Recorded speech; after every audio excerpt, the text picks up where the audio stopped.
Guys, ঈদের সময় সবার ধাক্কাধাক্কি মারামারি তর্কাতর্কির যদি শপিংই না দেখতে পারি তাহলে জীবনই বৃথা। তো আজকে সেই টার্গেট নিয়ে বের হয়ে গেছিলাম শপিং করতে। তবে হ্যাঁ, কোনো শপিং মল না, কারণ শপিং মলে সবাই শান্তশিষ্ট থাকে। যেতে হবে রোড সাইড মার্কেটে, যেখানে ধাক্কাধাক্কি হবে, মারামারি হবে এবং দোকানদারের সাথে সেই লেভেলের তর্কাতর্কি কইরা জয়লাভ করে জিনিসপত্র কিনতে হবে। তো আজকে গিয়েছিলাম মিরপুর 10 হোপ মার্কেটে। আর গিয়ে মনে হয়েছে আমি একাই বাসায় রইছি এতদিন, আর সবাই মনে হয় বাইরে।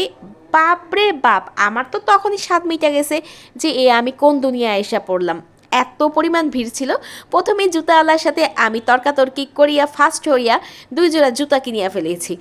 তবে হ্যাঁ, ওদের ঈদের টাইম তো একদমই দামাদামি, মানে মানে প্রচণ্ড দামাদামি করতেছিল, একদমই কমাতে ছিল না।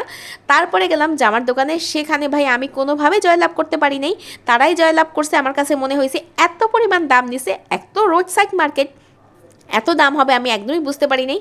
কোনোভাবেই তাদের সাথে আমি পেরে উঠতে পারছিলাম না। তো লাস্ট পর্যন্ত কিছু একটা মানে হাফ জয় লাভ করছে।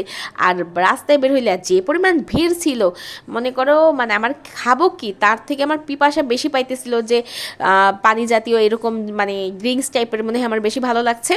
তো সেখান থেকে আমরা আরেকটা মার্কেটে গিয়েছিলাম। তো এই স্বর্ণের দোকান থেকে মনে মনে হয়েছে যে আরেক দিক ফিরে তাড়াতাড়ি বাসায় যাই। আমার বিধ্বস্ত চেহারা প্লিজ ইগনোর। কেমন লাগলো ভিডিওটা